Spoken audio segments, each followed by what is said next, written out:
Good evening. I'm Penelope McPhee, the president of the Arthur M. Blank Family Foundation.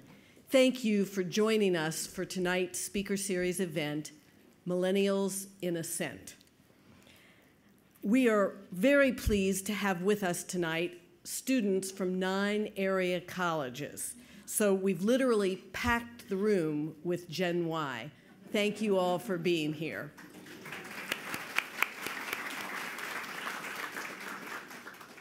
And if you're participating in our live webcast, we want to welcome you as well. We encourage viewers to join the conversation on Twitter using hashtag Millennial Ascent. Maya Anista Smith, the CEO of mobilize.org, is leading tonight's Twitter conversation from her home in Washington. Special thanks to Maya, who is getting ready to deliver her first child and is really using social media to good use tonight. Thanks also to Kimberly Arp Babbitt. Kimberly is a CNN producer and member of the board of the Soledad O'Brien and Brad Raymond Foundation, which helps young women overcome obstacles to completing their education. We are grateful to Kimberly for recruiting Soledad for tonight's event and to her commitment to education. So thank you both. Soledad, we're glad you arrived after Tampa, New Orleans, Charlotte. It's been a very busy week. Yeah. All right, Billmore, California. That's right. Back to That's New York. right. So thank you, and we thank you so much for leading tonight's program. We've got a terrific panel for you tonight. Aaron Smith, co-founder of Young Invincibles, Amber Cruz, program director for mobilize.org, and Walker Smith, executive chairman of the Futures Company. Please review their full bios in the event program. Now, I have to admit, I belong to that generation who didn't trust anyone over 30. Angry at the status quo, we baby boomers were determined to change the world.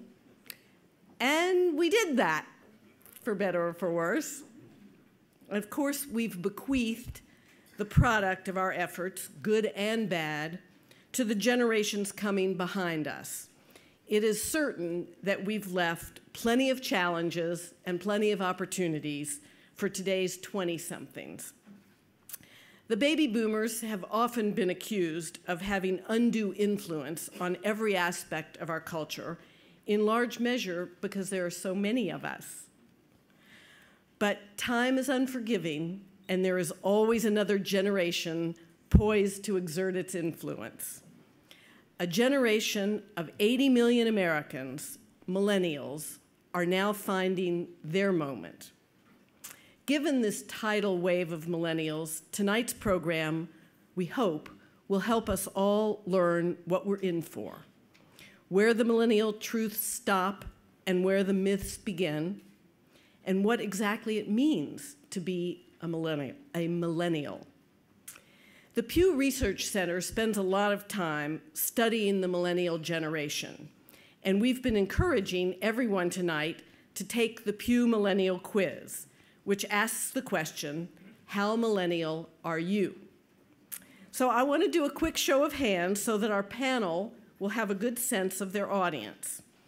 A score of 10 or less puts you in the silent generation category.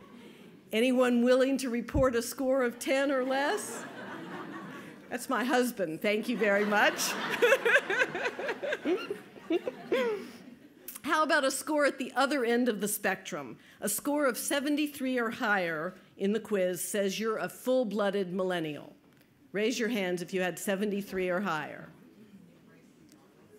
I told you we packed the audience. Now, my score of 33 put me right at the edge of the boomer generation and the Gen X generation. Who else had a boomer score between 11 and 33? A few of you. So that means that the rest of you, if you haven't raised your hand yet, you align with the Gen X generation. Let's see who you are. So to kick off tonight's program, we've put together a short video with highlights from the Pew research on millennials. We'll take a look at that, and then we'll turn the program over to Soledad. Thank you for being here.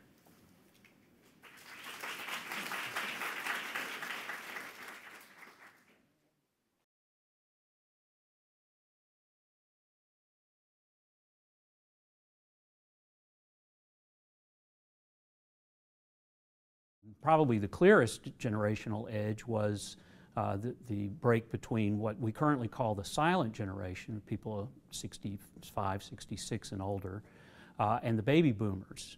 And that break occurred because of the return of many soldiers from World War II who started having families, and thus beginning in 1946, you have this baby boom with lots of new babies born. And that generation, which is said to have continued to 1964, is now the group that is in the process of retiring and is a very, very large group of individuals. In between the baby boomers and the millennials is Generation X, people born after 1964 and up through 1980. The millennial generation actually can be thought of in many respects as the echo of the baby boom. We think that studying the millennial generation gives us a window on what the future of the country is going to look like. This is a very confident and optimistic generation. That's particularly interesting given the very difficult economy that this generation has faced in the past 4 or 5 years. They're having a lot of trouble finding good jobs. They have accumulated a lot of student debt because many of them have stayed in school or gone back to school because they couldn't get good job opportunities. And yet they have a very positive outlook on life. 9 out of 10 think that they either currently earn or will eventually earn enough money to live the style of life that they want. So even though they may be having difficulties now, many of them have had to move back in with their parents, they are nonetheless very positive about their prospects for the future. This is the first generation that grew up entirely in the digital age. And everybody who's my age or even a bit younger probably has stories about being helped out by somebody who's 21 years old in their office who knows a lot more about the tools that we're now using in all of our organizations than we do. You know, but it goes beyond just familiarity with the tools. Some of it is simply a mindset about the utilization of technology in ways that the Xers and even, you know, the baby boomers and the silent generation just can't conceive of. So they're definitely going to be important in the adaptation of organizations and institutions to the full potential that technology gives. One of the characteristics that even millennials say is true about them and makes them distinctive is that they are very tolerant, socially tolerant. They're open to a variety of alternative things that maybe older generations are not. Now, some of this is probably characteristic of young people in general, but it seems particularly the case with this group, possibly a consequence of the already sizable amount of diversity that they have in their ranks. But it also extends to areas like family formation, to sexual relations and the like. This is a subgroup in our population that's much more positive about same-sex marriage, for example. They're much less likely to say that alternative kinds of families, single parents or same-sex couples raising children, they're much less likely than older generations to say that these things are bad for society. They either say they're good for society or they say that it really doesn't matter one way or the other. They're open to a lot of difference in society today.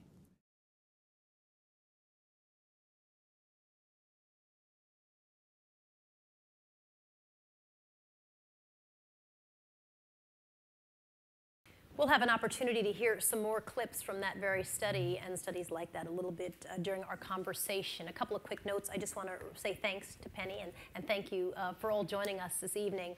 And also reiterate what Penny said, which was for those who are watching our live webcast, join the conversation on Twitter. Nothing like being an almost delivering mom running social media. I love that. Hashtag millennial Ascent is how you want to join that conversation. And our panelists will be taking conversations from the webcast audience. So feel free to send us conversations and questions. Otis is over there. He's going to be handling that for us. So we'll be checking in with Otis during our conversation. We're going to run this talk like a real conversation. And what we'll do is we'll stop and open it up to questions. And then we'll go back to our conversation and include everybody in. The one rule I have, and anybody who's ever been any part of a panel, there had better be a question at the end of your question, or we will move on. But we are really excited to try to get as many voices and as many comments in as we possibly can. And so finally, again, the bios are in your handout. And if you have a chance, take a look at the bios for our panelists so that we will not spend time to reintroduce them to you. So we'll begin. And Walker, if you will, set it up for me. We got a little sense of the delineation between the various generations. What has been the one, if there is one, main issue that has had the biggest impact on millennials, would you say? Well, you know, the stereotype is technology, but I think the way we look at generations is to try and understand the distinctive events that generations go through during their critical formative years, late teens and their 20s, in three major areas. So technology is one of those, and that, of course, is the thing with which millennials are most identified, as you even saw in this Pew clip. 83% are sleeping with their cell phones. Yeah, exactly. Although I will note that 50% of baby boomers are doing the same thing. So there's a little millennial in all of us, I think. The second thing is the economy. So the economy really has a big impact on how people view their prospects and their opportunities in the future. And millennials have gone through an economy that offered them kind of unlimited opportunities to an economy that is offering them very few opportunities. And we can talk more about this later, but I think this is one of the key distinguishing elements of millennials as a generation. Baby boomers grew up very much in an era of abundance, and they thought that prosperity was going to be their inheritance of the future. And I think millennials are now coming to the realization that while they may do well and they may achieve what they want out of their lifestyles, they're going to be living in an era of scarcity. So it's not necessarily an era of doing without, but it is an era in which they're going to have to more carefully husband all of the resources that are at their disposal. And then the third area that we look at is demographics. And I think this is the central element in the millennial experience. Millennials are growing up in a much more diverse society than prior generations. And I'm not just talking about racial and ethnic diversity, although we now have our first multiracial president, but it is, as we heard in the clip, household diversity, gender diversity, cultural diversity of all sorts. This is a generation that now has fingertip access to every bit of culture ever published, created, written, produced in the entire history of the world at their disposal to do whatever they want to with it, and most of them don't. But it is the reality of that as a part of their experience. And so this whole diversity of experience, which is rooted in some of these basic demographic factors, I think, is much more a core element of their life experience. But I do want to come back eventually in our conversation to the economy and technology, because these have a big impact too. Absolutely. And baby boomers just had very different experiences in all three of those areas. And I want to talk about optimism and that Sure. point as well. Yeah. But first, let's talk to our millennials for a second. You both have chosen to work with, our millennials who've chosen to work with millennials. Aaron, we'll start with you. Why? Well, it's always been something that I've been very passionate about, to see other folks in my generation getting engaged. I think, to Walker's point, I do think that this generation faces a set of economic challenges and just life challenges that are different from past generations. And it's not to, you know, every generation has their set of challenges that they face, but you look at the cost of college, you look at youth unemployment, which is, you know, twice the national average. You look at healthcare, which is one of the issues we got started around. It's just there's something different right now where you know, millennials need we need all the help we can get, frankly, to reach the American dream that was sort of the ideal of our parents. And so that's what got us to start, this group called Young Invincibles. And, I think there's a lot of young people who don't necessarily see how they can influence the political process, or they see these issues that impact their lives, but they don't necessarily see how they themselves can have an influence. And so, we started the group in some ways to try to change that. You became sort of knee-deep in the healthcare debate. Yeah, are millennials aware of what's happening in the healthcare debate? Is that a tough sell to I think that's a great example. So young adults are the largest group of uninsured in the country. I know many of you guys are in school, but you'll experience when you get out of school the challenges of finding a job, but finding insurance is part of that. I was uninsured when I graduated from college. It's pretty common. There's about 20 million uninsured young people. I looked up the stats in Georgia out of curiosity, and about a third of young adults under 35 are uninsured. It's actually about 40% of young African Americans are uninsured. About 50% of young Latinos are uninsured. Yet there's this perception that young people don't care about healthcare. In fact, our name comes from an insurance industry term, which was young people think they're invincible, therefore they don't get health insurance, not because they don't have a job or because it's too expensive or they have a job that doesn't give them benefits.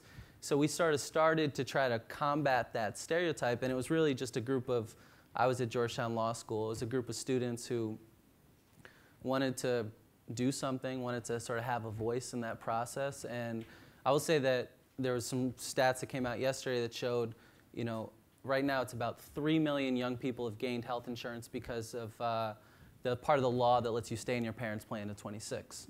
So young people will get signed up and they will get insurance, but to your point, I think it is actually it's going to be a tough sell. You guys who maybe are in school, if you think about, would you pay $200 a month, $250 a month when you're balancing everything else you're working on for health insurance, when as a young person, maybe you're less likely to get sick? That's going to be a question that every young person in America is going to have to deal with, in the near future. So I think it's a big challenge, but it's certainly worth fighting on. Amber, talk to me about attributes of millennials that are true and that are false. And sometimes they're contradictory, right? We saw in the Pew study, sure. On the list of things. Seemed like every generation thought smarter, made their own list, which I thought was interesting. But the millennials had smarter and clothes, which, some people say millennials distracted into technology. Others say committed, overly committed at times. Mm-hmm. What's the true portrait of a millennial that you're dealing with? Well, in our work at mobilize.org, which our CEO is generously donating her time Don't have the baby yet. to tweet about the event, we really do find that connectivity to technology to be true. But what I think goes beyond that is what are the values that we see in our use of technology. And I think for millennials, we're really recreating what it means to be a community. We have our communities where we grew up, we have our communities where we go to school, where we go to church, but we also now have this online community. And those are people that we can connect with beyond the walls of our geographic position. And that allows us to really be a part of that global economy and a globalization that's opening our eyes to the many different cultures, to the many different challenges that are facing different young people across the country and across the world. We saw with Arab Spring how technology was a way to access people, and that's been true for the millennial generation. I think it really brings us forward in wanting to stay connected. And beyond also staying connected, one of the things we find that the millennials value is wanting to create social change. That's been very true at our organization. Part of what we do is empower and invest millennials to create change in their communities. And so millennials really, that's the Pew study found, have that sense of you know, I've been put in this world to do something, and I'm going to. Yes, we had the parents who told us you can be anything you want to be, but that's also empowered us to believe that we can change the world to be a better place. And in our work, we've really seen that to be true. That millennials, no matter what they do, want to have an impact on their community, want to have an impact on the systems in which they live, whether it be their education system or their healthcare system, and they want to have an impact on our society and the world. Let's talk about millennials, Walker, and community, and maybe we read community. Well, yeah, I do. I want to build on this point. Absolutely. And, you know, I find that very interesting because you use the word community 5 or 10 different times, and in all sort of the different uses of community, millennials clearly look at household or community or family, however you want to define that, differently than the other generations. How is that correlated to an online community? Is it? Well, let me make 2 points about that, because I think this is a very interesting aspect of the millennial experience. We are really living in an era right now where social relationships, which have never been unimportant, but where social relationships have really been elevated to a position of primary importance in people's lifestyle aspirations. It's very much driven by millennials kind of coming of age and driving a lot of this. And this is changing people's expectations about a lot of things. It's in particular changing what they expect from brands in the marketplace, which is a large part of what we study. But more importantly, it is bringing back a community of all sorts. So, you know, Robert Putnam at the Harvard Kennedy School a few years ago, decade ago, published a book called Bowling Alone, which was about the decline of community and social capital in America. And when he tried to tease that apart, he attributed about half of the reason for that decline to the baby boomer generation.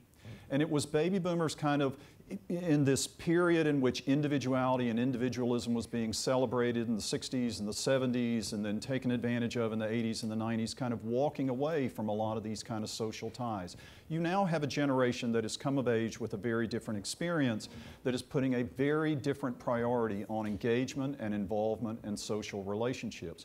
And they are using technology to that end. And I think this creates then one of the flashpoints between baby boomers and millennials, because, you know, baby boomer parents will look at their millennial kids who have their heads down in technology all the time and think that they are isolating themselves and not being involved and not going out and playing in the backyard like kids are supposed to. And this is really a generation that is putting technology to use in building a community of connections, admittedly weaker ties, not stronger ties, but community depends on weak ties, being nice to strangers as opposed to only being nice to the people that you know really well. And that's what they're in the business of doing. So I think, to your point, this is a very important part of this generation. So that's kind of my first point. My second point is that at the same time, millennials have grown up with very much a diversity of household structures compared to baby boomers. You know, in the 1950s, 80% of all households in America were a married household. You know, my little joke about that is everybody but widows and widowers lived in a married household in America. You know, that was the norm. Today, depending on the month when the Census Bureau does a survey, you know, it kind of fluctuates around 50%. So we've gone from a society where almost everybody lived in a married household to a society where only about half of the households are married households. And that's a fundamental shift. And so millennials are growing up in a period of time in which they're multi-generational households, single households, they're living with their friends.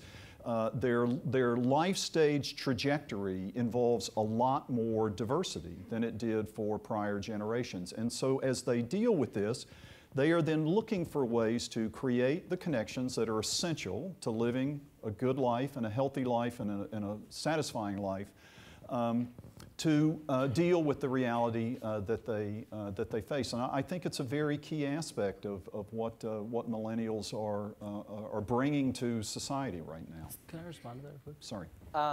So what I agree with everything you said. I would say, you know, we obviously, not everything is right with the world when it comes to our social media. I think millennials would be the first to admit that some of the conversations that go on Twitter or Facebook are not, you know, that enriching our lives. What? Yeah, fun and entertaining, but But I think, you know, the point is that these social media it does create community, but it's also a tool. Sometimes it's not always a tool for good, but it can be a tool for good. And we've seen some examples, I think, where young people are really leading the charge on different issues, maybe not necessarily, not always political, but sometimes political. We saw that with, you know, the Occupy movement, I think, where young people were really leading the charge. We've seen that with things like the DREAM Act, where young immigrants in particular are leading the charge. And we've seen that overseas with, you know, the Arab Spring and the role that social media played in that. So this is, in other words, I think young people have a lot of responsibility in deciding, are we going to use these tools to look at pictures of cats, or are we going to use these tools to make a difference in our community? And we have seen a lot of, you know, reasons for optimism on that front. It seems like the answer is yes, both. You know, cats and you know, I'm going to make sure I'm keeping up with what's happening in Libya. So talk to me about political engagement. What's the difference between a Republican millennial and a Democratic millennial? Where do they see their differences and their likes? Well, I think there are definitely some clear differences. I mean, most millennials identify as Democrats, just in terms of the sheer numbers. But there's also many who identify as not with one party or another. I think generally, actually, a lot of the issues cut across party lines for young people. We saw this slide on gay marriage. That's a good example. But if you look at things, we did a poll on Pell Grants. And I don't know how many of you guys have gotten Pell Grants, but that's an issue where it's over 80% of young Democrats support Pell Grants, over 70% of young Republicans support Pell Grants. Same is true on things like student loans or, you know, jobs programs. There's just very, very high level of agreement. I think there are definitely differences on terms of some social issues that divide, some issues as far as the role of government that divide young Democrats and Republicans. But I think there's a lot more similarities than there are differences, which is interesting in this generation, because I think it presents more opportunities to actually get organized if, you know, we're not necessarily stuck in the same partisan battles that our parents or our grandparents are involved in. You know, and hopefully we will never be. Are the millennials, Amber, that you know, are they politically active? Are they going to vote? Because if you look at the sheer numbers, you actually would say that, and certainly from 4 years ago, that maybe less politically involved and active. What's the reality? Yeah, so we certainly saw in 2008 there was a large number of millennials who came out to vote for President Obama, and there has been a lot of speculation around whether or not that will be true again this year. And polling would say not true. Correct. The numbers will be significantly more. And so it's been my experience in working with a lot of millennials that they're voting based on their values and less with a party line. And they're voting based on how they feel, whether it be more fiscally conservative or more socially liberal, and how those views align with that particular candidate, and whether or not they feel inspired to come out and vote for that candidate. And so in 2008, with the success of the Obama campaign, many people came out because they were inspired by that candidate, and will unfortunately not be the case this year, but we are finding that a lot of millennials are doing more grassroots work on the ground. They're becoming politically engaged in different ways, and sometimes non-traditional ways that we measure civic engagement, not necessarily by voting, but they want to be creating change in their communities that they can see immediately. They're thinking of entrepreneurial ways to reach the people that need help and to be able to support them without having to go through the incumbents political system. So there's, I think, a lot of millennial civic engagement, but not in the ways we maybe traditionally measure it. Let's talk about the economy, Walker. Why are millennials optimistic when it comes to the economy when the economy is not doing well for millennials? Well, I think it is a youthful sense of an ability to be in control of your future. So, you know, whether or not reality will bear out this optimism or not, I think is a different question. But the idea that it is true that millennials are optimistic and confident in their 20s. But baby boomers were just as optimistic and confident in their 20s. So if you kind of look at these generations on a cohort basis, there's really sort of no difference between them at the same age. But the difference is in the experience of economic circumstances at the time. So baby boomers really came of age during the kind of go-go 60s before we sort of hit the crash of the inflationary 70s. And their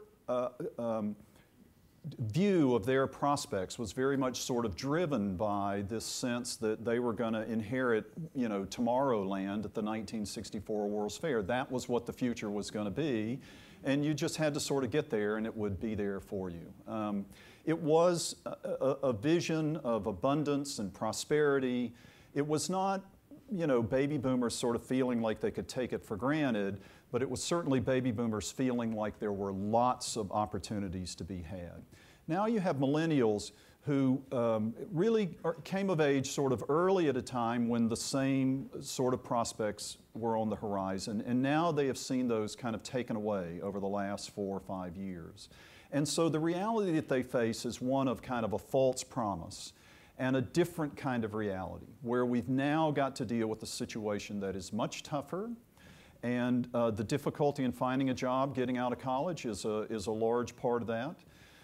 The college debt that they are often saddled with is a large part of that. And so they remain optimistic that they'll get there, but they are becoming much more realistic about some of the challenges along the way. Now, whether those challenges ultimately temper some of that confidence and optimism is yet to be seen. But their vision of their prospects and of the skills that will be required to get there is very different. We have a clip from Pew that talks about education, and because we have students from 9 different colleges here, I'd like to play that clip. And I'm also going to invite any millennials who want to come up to the microphone, if you want to take this moment to ask a question, throw a question to our panel. We'd love to hear from you. So you can make your way to this microphone. It's our millennials only microphone. I will check credentials and driver's licenses. Before we do that, though, we'll play this clip from Pew about millennials and education.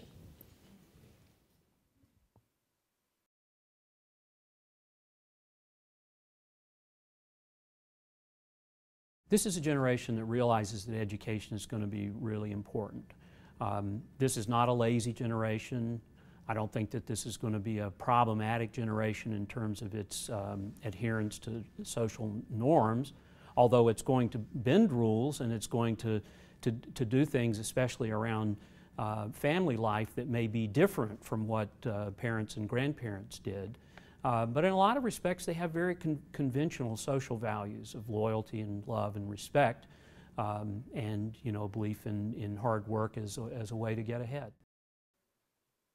Is there anyone who wants to come to the microphone and ask a question of our panel?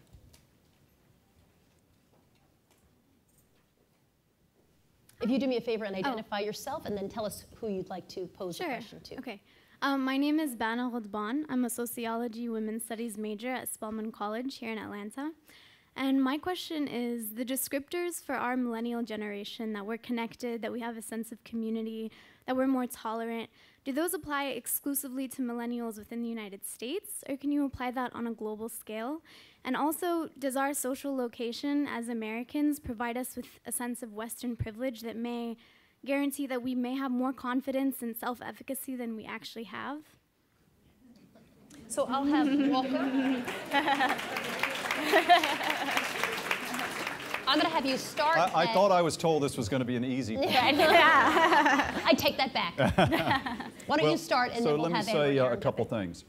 No, millennials in the U.S. are not like millennials around the world. There's a myth about that, actually. We were talking a little bit earlier before we got started. There is a concept of the cosmopolitan consumer, which is this idea that there are certain people in the world who share values that cut across cultures, and they are more like one another than they are like the cultures in which they have grown up and live. This cosmopolitan consumer. The evidence about cosmopolitan consumers is very mixed, which was my sort of polite way of saying I don't see any truth to it, although other people might argue with me. But what we see in our data, because we have looked at this idea specifically in our research, is that millennials are kind of like the cultures from which they come. They're just young people within those cultures, who have some values and some skills and some exposure to influences driven by some of the new things about their culture, technology in particular, but also global entertainment. And that sort of culture. And so that does create some similarities of connection and context, but there's no sort of universal millennial that we see. So that was the first thing.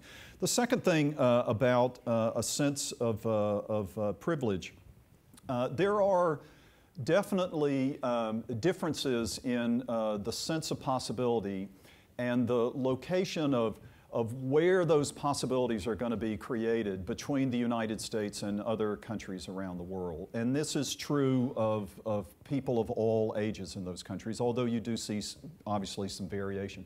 So in the US, we are much more likely to feel that we make our way by pulling ourselves up by our own bootstraps. And that is very much not a European kind of view. And research by the Pew Center has found the same thing that we have found there as well. It's truer of the UK than it is of other European countries. I don't know if my friends, my colleagues in the UK would like me lumping them in with the Europeans, but it's definitely different around the world. Now, whether, that's a sense of privilege or not, I think might be an interpretation that we might make of the data and the sensibility that goes with that. But there are certainly differences in the way in which we think about empowerment and responsibility and making our way forward. So Aaron, the millennials that you know, do they think of themselves as part of a global community, that they can easily move throughout the world, and is technology part of that, or do you think that that's something, sort of part of that myth of the, of millennial? I mean, I think that this is an incredibly diverse generation, and I think, there are actually some divides even within this generation where I think one of the clearest divides that I see is between young people who are on track to get a college degree and young people who are not. And you see that play out just in terms of the economy. So young people with a college degree have 4 times lower unemployment than young people who don't get a college degree. And I think we also see that tie into this question of sort of your global awareness, your optimism. It's just it's a different world right now. And there's a real pressure to get that college degree. It used to be that you could, this was particularly true for young men, you could graduate from high school and you could go into a job that could, through the years, get you into a middle-class lifestyle. And I think there's a perception and reality that that's not the case anymore. And so we see young people who are working 2 jobs, maybe supporting a kid and trying to put themselves through college because they so desperately know that they need to get an education to get ahead. And they, for example, we tell them what the unemployment rate is and they say, no way, people in my community, and this is particularly true in low-income communities, have much higher rates of unemployment than sort of what you're talking about. You don't quite understand how bad it is in my community. And so I think, I think young people who are in 4-year colleges or who grad, while they certainly, you guys certainly face some real challenges, you are in much better shape, I would say, than many of your peers who are not necessarily going to get that degree. And so we do see, I don't want to paint the whole generation with this broad brush. I think there are some differences there that are important. Talk to me. Just to echo Aaron for a second, if you graduated with an engineering degree during the Great Recession and the tepid recovery, you always found a job. So even within college graduates, there is a lot of diversity in terms of your ability to find work in this economy. How does this manifest itself to what you see as you organize and move in communities? We've particularly been working with community college students, and so the circumstances for lower income communities is even more clear. Only 3 out of 10 community college students will complete their education. And so we know this to be the best form of upward social mobility. We have that sense instilled from us that we have to get an education in order to get ahead. And for so many young people, that is not even a reality that they are going to face. Only a little over half of four-year students will finish their degree. So this is, this is an ceiling issue, and we know that education for our generation has been even more important given the economic circumstances. But despite that, the people that we've worked with, I've really found, and I'm continue to be amazed, the ones that have those 3 jobs, that are commuting an hour and a half on public transportation to get to school, that are raising 2 children, still have this passion and this belief that they can accomplish their education and they can achieve the American dream. So that optimism, that hope very much still exists. And one just interesting trend, during this recession, they've seen a real huge spike in enrollment. So we actually hear from a lot of young people who are saying, oh, it's been tough out there, I can't get a job, but I see it maybe as an opportunity to go back to school, to finish my degree that I started, but I didn't get to finish. Why have you focused on entrepreneurship? Why are Young Invincibles is your organization doing? We actually didn't start out thinking, oh, we should be talking about entrepreneurship, but when we started doing, we did a national youth bus tour this past spring, and we started talking to young people, and we started hearing this interest in starting a business from young people from all different backgrounds. And I think it's partly, our experience growing up. We have seen, the high-flying tech stars, definitely, but just this idea of starting your own thing, being your own boss, is incredibly appealing to young people. And we asked, young people in a survey, and it was over 50% said they wanted to start their own business, but it was over 60% of young African Americans and over 60% of young Latinos said they wanted to start their own business, which was fascinating and not something we anticipated. So we have done a lot of policy, and it's actually an area that can get bipartisan support. And there's a lot of interest, I think, on both sides in this idea of, young people using their talents to start businesses. And obviously, not everyone's going to be Mark Zuckerberg, and that shouldn't be the ideal that we're talking about. It should be starting your local business in your community. But we focused on how to sort of remove barriers to making that happen. I wanted to thank you for your question. We appreciate it, and Thank also you. ask our next person in line. Good evening, panelists and audience. My name is. Will you do me a favor? Just tip the mic up toward you. My name is Michael Gary Jr. I'm the Assistant Director of Student Life at Morehouse College, and my students are looking at me. Yes, I just made the cut. I am a millennial. I didn't want to have to direct you to the other mic. Just made the cut. I was born in 1981. My question is, through your research, has there been any differences revealed when you disaggregate your data according to things like race, gender, and socioeconomic status? How are black millennials, white millennials? Well, there are some big differences. Again, I think income is the single biggest dividing line among millennials. You see, for example, millennials who live in or come from higher income households having very different experiences, being much more likely to go to college, being much more likely to have parents involved in their education, having a different kind of prospect.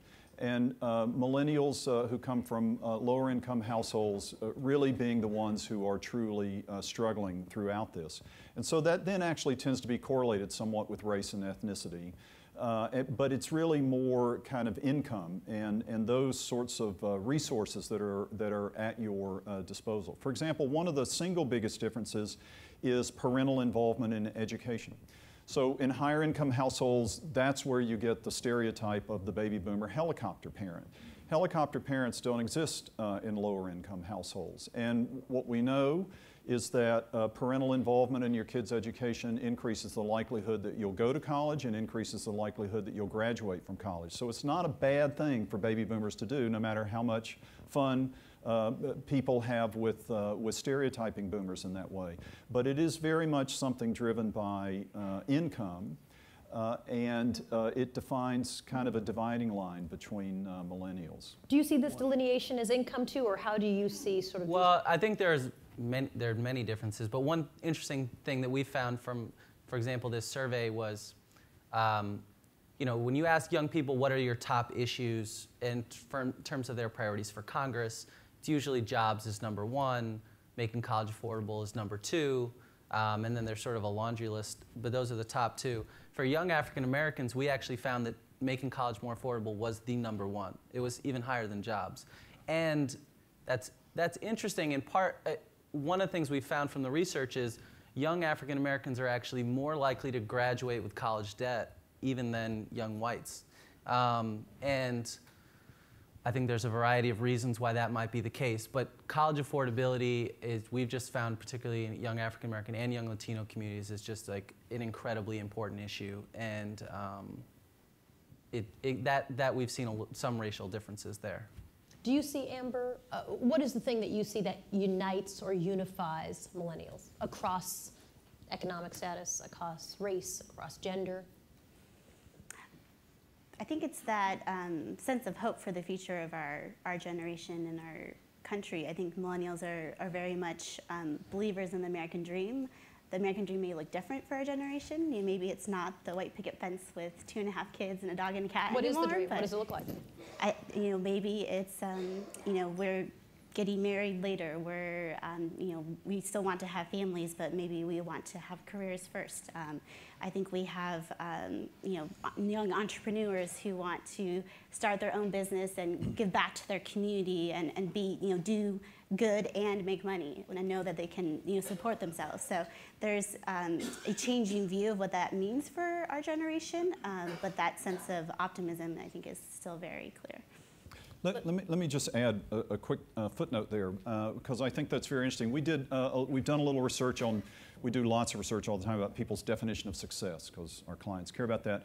And so when we look at millennials, we see a generation that feels like many of the traditional accomplishments and signs of success have been closed off to them.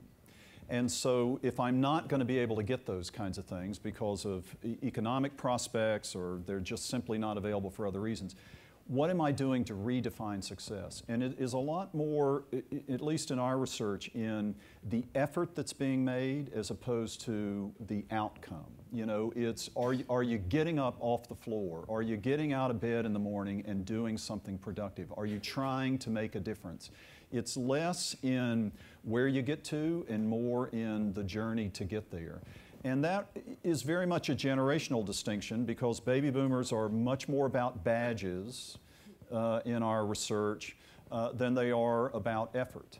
And for millennials, it is very much about the effort involved, and that then defines success. Because if I'm not going to get these things, then I'm certainly not going to define them as success, but I can be successful in another way. And it is this very tenacity and optimism that has been talked about here tonight that is a marker of success. I think that might be a good opportunity to run another clip. I wanted to thank you very much for your question. We appreciate it. This is a clip from Major League Soccer about millennials, and it's a promotional video that profiles millennial consumers. Let's take a look.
Why does that work? There's about 10 seconds of soccer in that.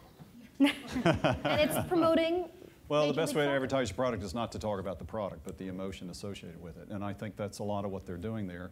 But it is full of passion. It is full of energy. It is full of fun, as they say. And so that's a lot of youth there more than it is millennials. But I think you see sort of one tag in there where they say work hard, play hard, that I think gets at a little bit of a distinctive element about millennials. And that is, you know, it's not work-life balance. It's like doing work and life as hard as I can, and just throwing myself into it and being engaged in a very passionate way.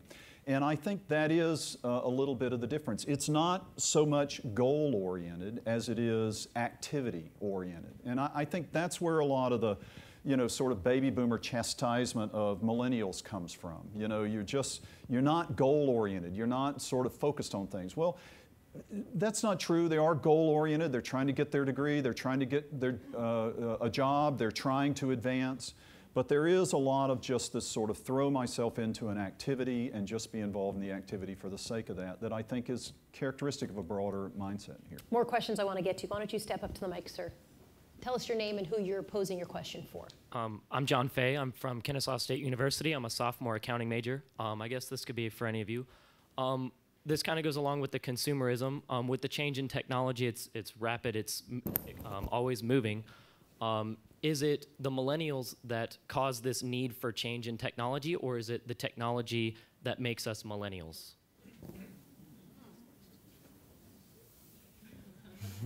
Who wants to start on that one?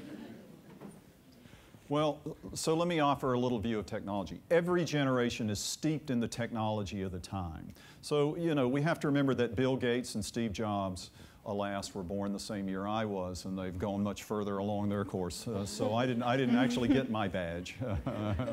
But, you know, baby boomers were heavily involved in technology, and the parents of baby boomers were heavily involved in technology. And probably the biggest technology revolution that ever occurred in the history of Western civilization was the introduction of, you know, electricity, the automobile, and trains during the turn of the 19th to the 20th century. Far bigger impact on the quality of our lives than having a Twitter handle. But I do think technology nowadays proceeds at a pace that is, to some extent, driven by very business-oriented goals to drive efficiency into the technologies. And so a lot of the innovation, you know, the new features of the iPhone 5, a lot of that's just driven by the fact that just the technology's gotten better. And so that defines then the context within which millennials make their way forward. And so they embrace this technology, they immerse themselves in this technology, and it helps define their sense of their possibilities, because that's what technology does for us psychologically. It defines our sense of control, our sense of possibility. And it's different because baby boomers didn't have the same technology, but it was an immersion in kind of a different era. Let's take a question from our webcast. Otis, are you ready for me? Yes, I have a question. And this is from @Manista, and her question is, millennials are living in an age of scarcity. Do you agree? Yes. Well, I think in some ways... I think it's just true. I mean, I think it's objectively true. When we look at, for example, just the deleveraging that has to take place across a lot of countries around the world, that's an era of scarcity. There's going to be a scarcity of available resources to engage in consumption and to fund social safety nets. That's economic scarcity. Then we're talking about resource scarcity. So whether you believe in climate change or not, there's just resource scarcity, pure and simple. There's a scarcity of rare minerals, you know, the very things that go into solar panels. So this is an era in which scarcity is on the table as never before, and I think it's a defining aspect of it. And some could argue, though, we're at a time when consumerism is at an all-time high. It would be hard, you know, even in I think communities where people would say people have so little, that you see so many things. I mean, scarcity in the United States is very different than scarcity in Cuba and scarcity in Africa. So, so I think people might find that contradictory. Well, I think when you, yes, so certainly we live in in a rich environment. There is a lot of stuff that we have available to us. But the background to that is, are we going to be able to continue to live sort of a lifestyle of abundance in a broader world of increasing shortages of key resources? And that's the challenge that millennials are facing. How are they going to husband these resources to continue this sort of forward advance of prosperity? Is that the sense you get, Aaron and Amber? Well, I think one of the sort of ethos of millennials that we've seen is sort of do more with less. You're not necessarily going to have, you're not necessarily going to be able to buy a house when you're 27, because you have student loans and you don't have a job that pays you enough money, and there's financial insecurity there. So you live with 2 other roommates, and you use the money that you might have been spending for a mortgage, and you're able to, afford other things that are important to your lifestyle. I think you look at things like Kickstarter. I don't know if people are familiar with that, but basically allowing us to start a crowdsourcing. Crowdsourcing, essentially, is basically you're figuring out other ways to connect and to get resources for something that you believe in. It doesn't. Some of them maybe can make money, and others are artistic or music ventures. I think being creative about those sorts of ways to, again, do more with less, I think is sort of an ethos that we see among millennials just across the board. Absolutely. One of the groups that we've invested in is what's called the 1% Foundation. They support millennial philanthropy, and they ask millennials, despite what are maybe considered low income, right, or not large amounts of wealth that we can be giving away money, but they pool together their resources and create giving circles, so then groups can decide on an investment that they want to make in that's going to further a social cause. And so that millennials see that there's opportunities like that they can work in collectively and collaboratively with our peers to still have the type of commodities or different things that we may want, but recognizing that there's maybe not as much out there to give, so we have to be a part of that. Another question? Why don't you come up to the mic? Good evening to the panelists and the audience. I am Ariel Benton, a senior at Clark Atlanta University, mass media arts student. And my question was originally towards Ms. Cruz, but now I want to just open it to everyone on the panel. You discussed changing the world and that being kind of the young people's mantra. And in my opinion, hate is a learned behavior. So would you agree in regards to tolerance that millennials and generations after us will eventually eradicate old school or traditional outlooks on race and eventually diminish racism, classism, and prejudice in our country and abroad, and why? Why don't you start with that, Amber? Sure. Well, I think we see the diversity of our generation and a rise in these minority-majority communities, right? We see this where you look around and it's no longer the white is not the majority anymore. There's Latino and African Americans and international and immigrants, and so we no longer, because we grew up with that view, we no longer differentiate that as much. However, I don't think that one generation is going to be able to change the cycle of poverty or change the cycle of racism that's very prevalent in our communities and the way that our systems are currently operating, and it's going to take change from within to be able to eradicate that. But I think we are taking a step closer because our generation is becoming more tolerant, and hopefully that's a trend we'll see with future generations too. Great, thank you. One interesting trend, and I agree with Amber, I think particularly, the country is just becoming so much more diverse, and just, growing up with people that are different than you is leading to more tolerance. And I've definitely seen it in my own life and with my siblings. I do think one area where I think there is going to be some interesting issues is between the genders, because I think one of the things we're seeing in education, for example, is young women who are going to school in higher numbers, graduating in higher numbers than young men. And it's, I think, we're going to see in the coming decades, if that trend continues, how that's going to change some of the traditional, gender roles that we've seen. And it'll be interesting, I think, to see how millennials start to deal with that. And I've seen it, in my own life where, the boyfriend moving because the girlfriend got a job somewhere, or the girlfriend has to start law school somewhere.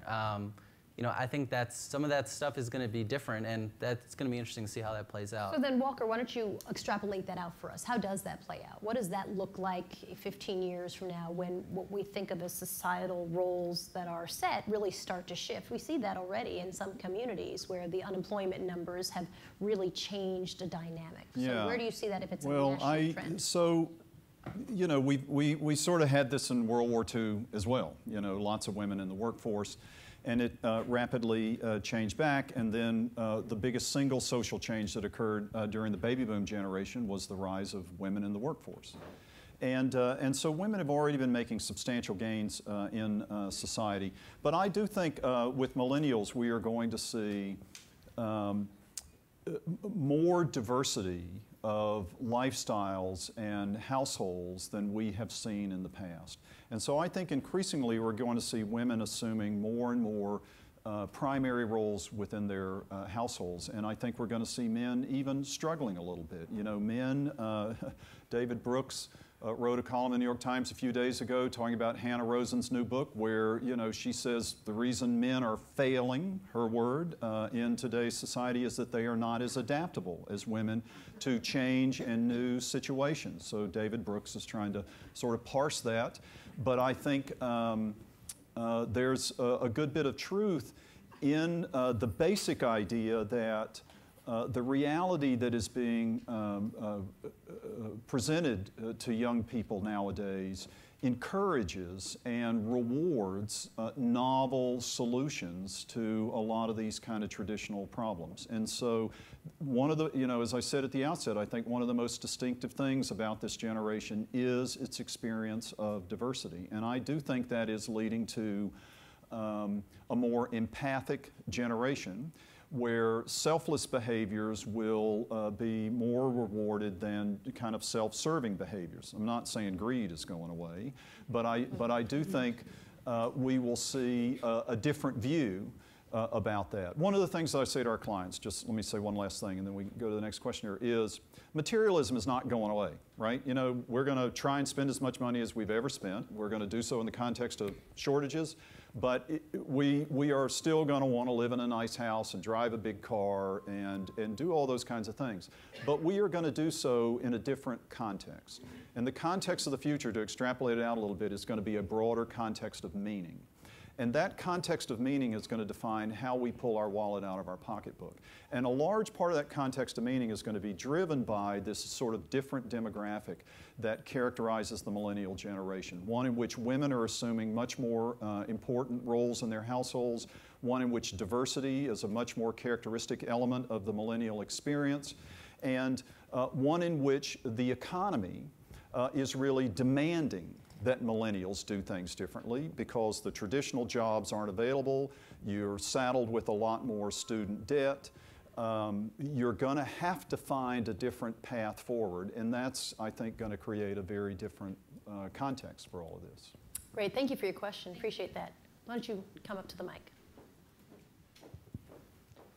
Hi, everyone. Thank you, Soledad. Thank you, panelists, for being here. My name is Kenneth Tran. I am the External Relations Coordinator for AmeriCorps alums. Thank you, Blank Foundation, for hosting this. I swear I'm a millennial, even though I look 15. So I'll go ahead and ask my question. Kind of going off of Jay Walker-Smith, what you had said earlier about a lot more millennials are, they want to make a difference. They want to do programs and leadership programs such as AmeriCorps, such as Teach for America, City Year, Habitat for Humanity. They're doing these alternative employment service options to make a difference and also get some job training. But what we're hearing from a lot of our members is that they're having a hard time explaining the value of their service and the value of the leadership that they learn from their service. So what would you all say to big businesses and also to members who have committed to doing service? How would you tell them that, the service that they've done and the difference that they're making as millennials, why should that be important for their business?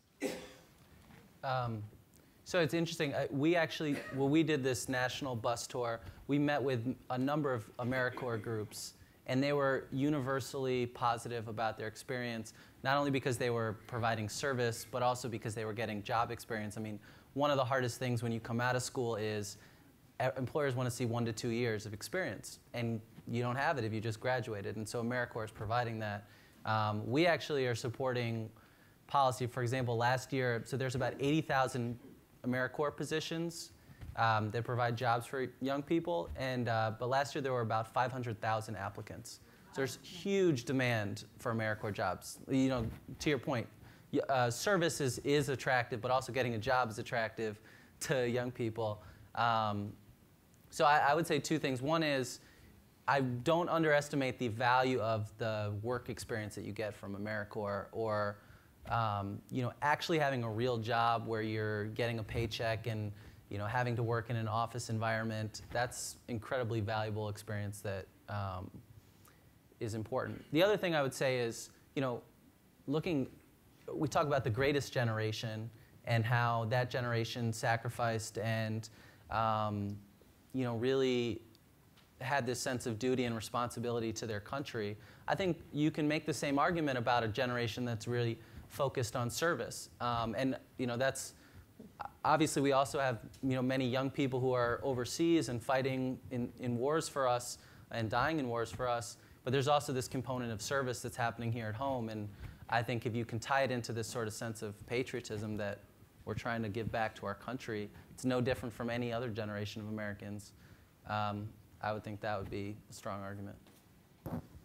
We have another question. Thank you for your question. Thank you. Appreciate you, Ben. I'm going to invite anybody else who has a question to come up to our mic, which is either there or over here, so we can get through a number of questions. And we'll come back to the chat as well, the webcast. Go ahead. Hello, my name is Krista Carter. I'm a sociology major at Agnes Scott College. My question is, you touched on earlier about baby boomers and how the millennials feel like baby boomers have done more hurt than good for our generation. Can you talk about what that hurt is and how big it is, and also what is the baby boomer generation doing to help the millennial generation? And thirdly, what can our generation do? Ooh, the multi-part question. Wow, I got to take notes. What can our generation do to make sure that we help out the next generation as much as possible, and what has the baby boomer learned from that? Well, you need to fund our Medicare and Social Security. I think if you just step up to the plate on that, we'll start saying nice things about you. I think so I don't know that baby boomers have I exaggerate a lot because I get really frustrated with people in my generation for a lot of their patronizing attitudes about younger people these days, who I think are showing, as I said earlier, a lot of tenacity and a lot of drive, and are facing some unprecedented challenges that were simply not true of our generation. I mean, lots of us, you know, graduated and went out into the workforce in the early 1980s, which was also a recessionary period, but nothing like today. And so I think baby boomers don't have enough patience with millennials, and I think that's a little bit of the hurt that baby boomers bring to the situation. Is too much of it is about, you're not doing it the way I think you should be doing it, as opposed to, let's kind of work together and figure out a way to do this that can get us to where we need to be and be satisfying to both of us. And I think that's how baby boomers could be more helpful. And I see a lot of this in the workplace. You know, there are a lot of baby boomer bosses who think their millennial employees feel entitled. And so you all hear that, and let me assure you that you probably are a little bit entitled, but you're probably not as entitled as you're made out to be by your baby boomer bosses. And I think some of that is a generational communication problem.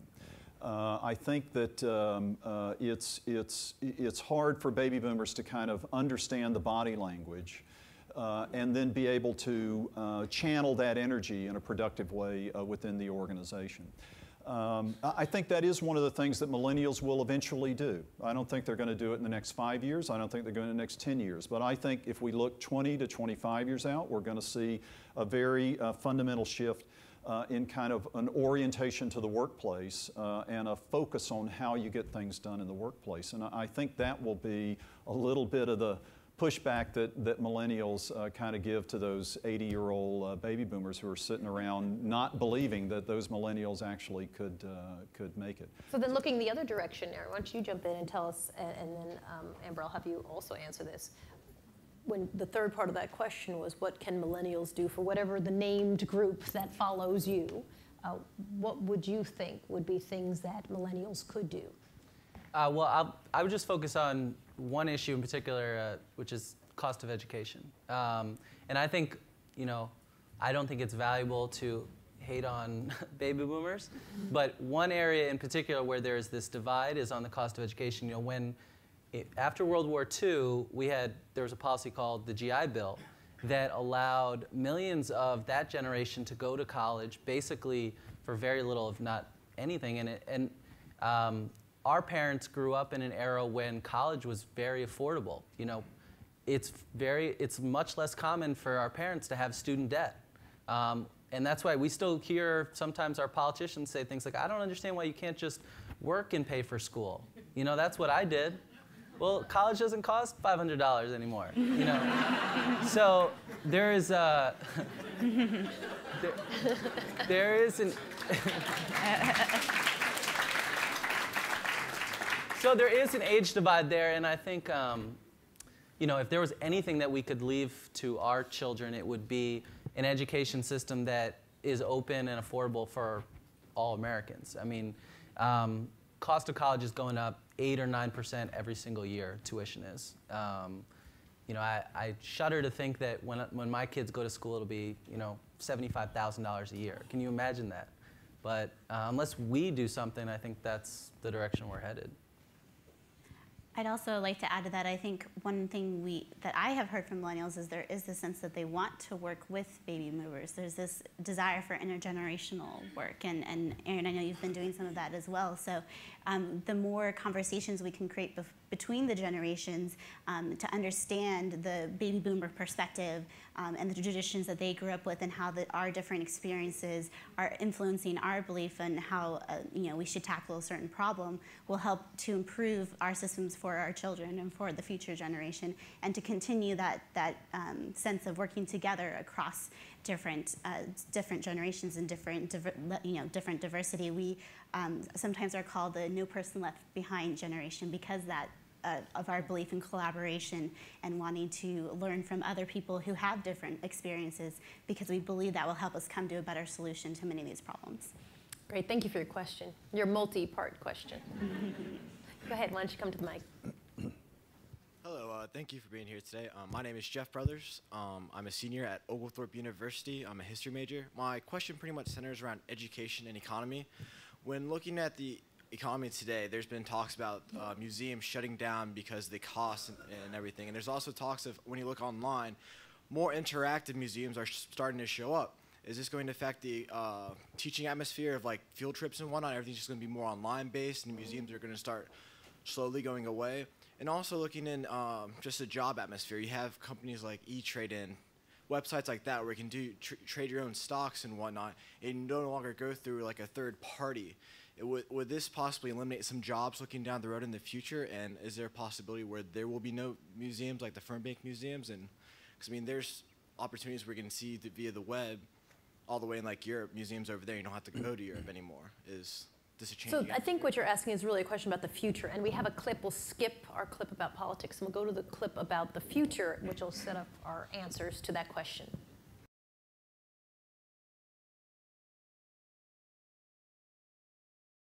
One of our principal interests here at the Pew Research Center is politics and attitudes about government. And of course, the country is engulfed in a very bitter debate, maybe that's not too strong a word, over the role of government.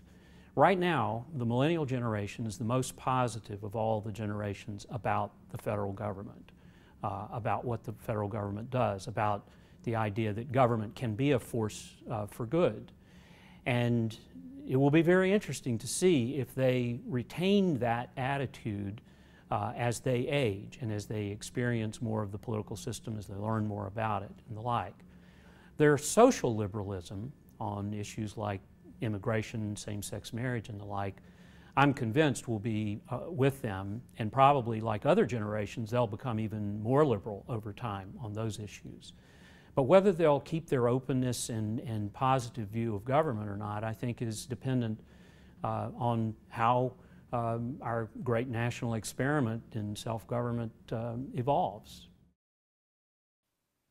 He's talking about politics and I think also with an eye to the future. So let's answer some of that question. What does the future look like through the eyes of millennials? Is it people sit at their computers, you no longer have to go out, you can experience every museum and every financial organization, without leaving your desk? Or do you see a social engagement that comes in a different way, and not just about technology, but what millennials value?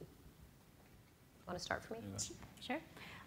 I think to answer your question, yes, technology is going to revolutionize the way we teach, right? There's so many opportunities to use technology to improve our teaching methods, and we hear all the time from students who have that old teacher, baby boomer teacher, that's using an overhead PowerPoint or an overhead projector when they could be using a PowerPoint.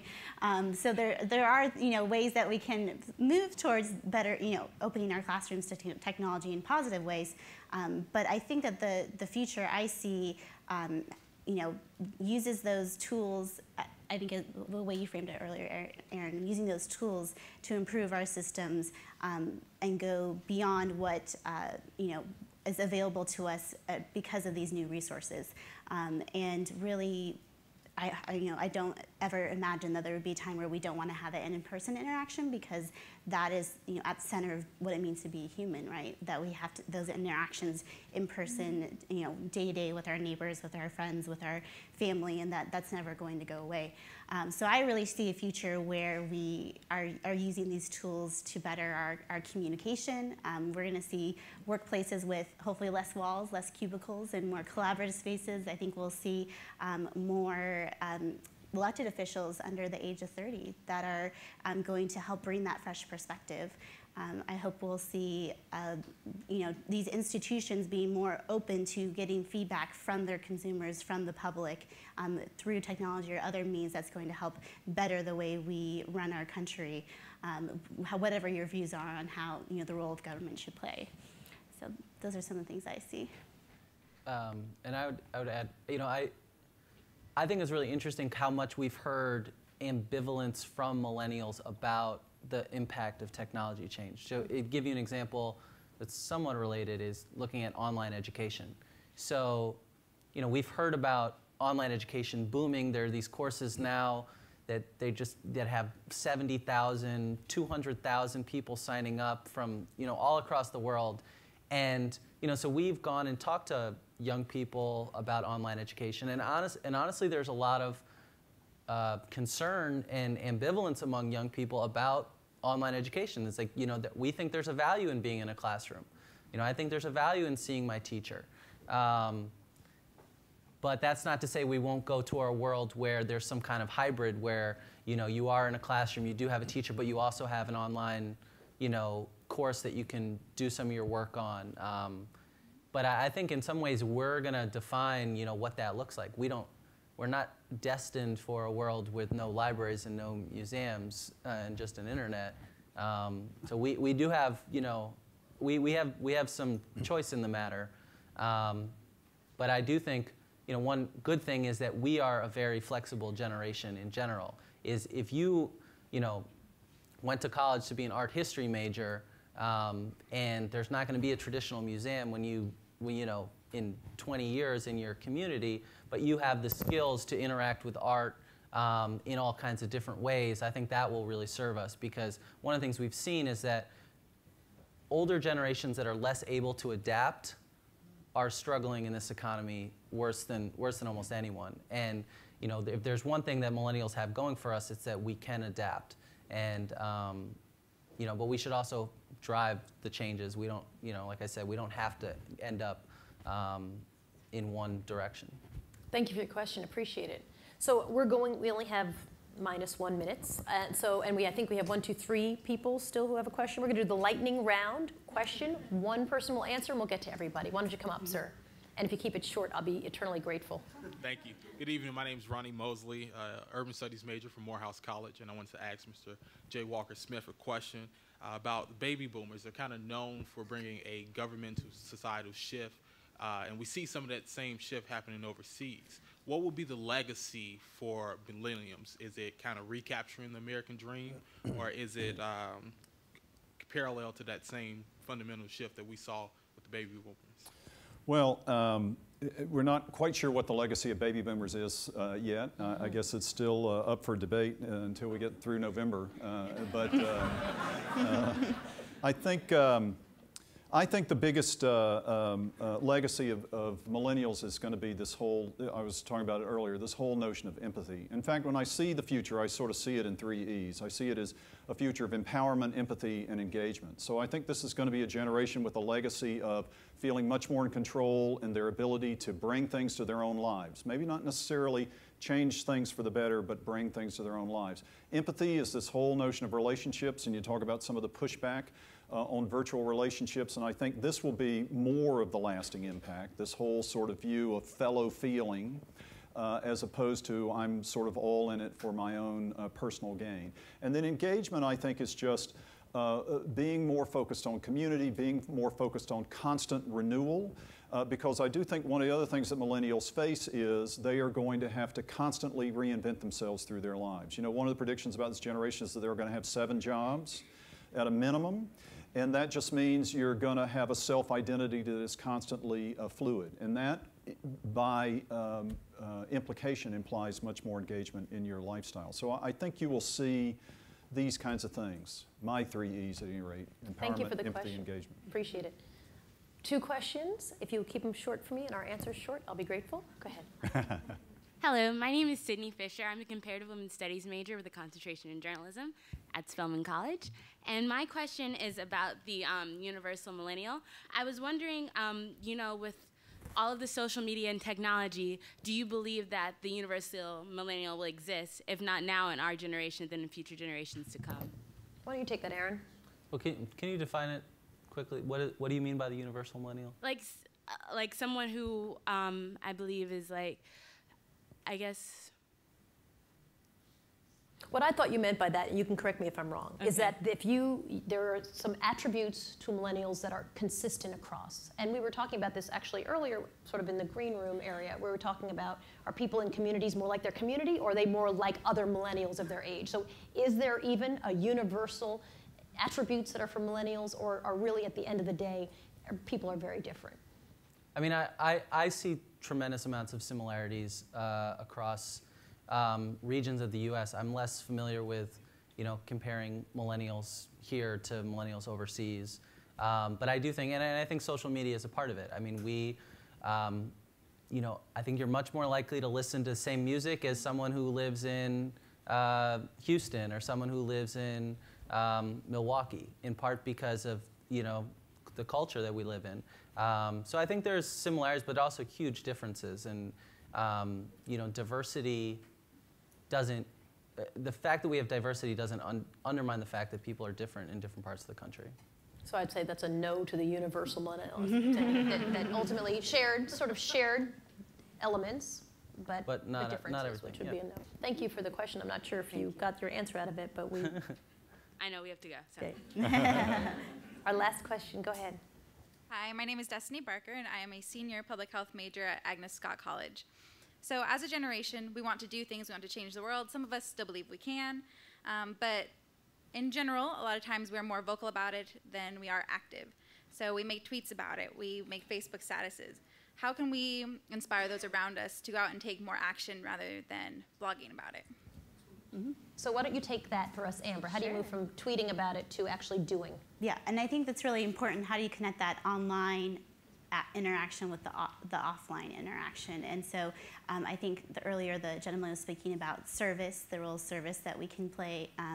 There are so many organizations like Young Invincibles and Mobilize that are getting young people to look at themselves as leaders of today and not tomorrow, and to think about what impact can I make, and how can I work alongside my peers to go and talk to our city, councilmen. How can we go and help pick up, at the local park to make it cleaner? So how can we tie and see what we're interacting online and vocalizing about to what's happening in our everyday lives, and recognizing the small changes that we can make personally, maybe as consumers, or as the way the institutions where we choose to interact, to then hopefully have an impact that's going to be larger than that. So there are many ways to do that, and I know we're short on time, so I encourage you to think about using those online resources to then connect you with what's happening in the community. Great, and thank you for that question. Great question. I want to thank our panelists. We certainly appreciate you, and our questions as well. Thank you very much for being with us. If anybody would like to see a video of tonight's program or access any of the resources on millennials, go to blankfoundation.org. We'd love to have you check that out. And thank you. Appreciate it.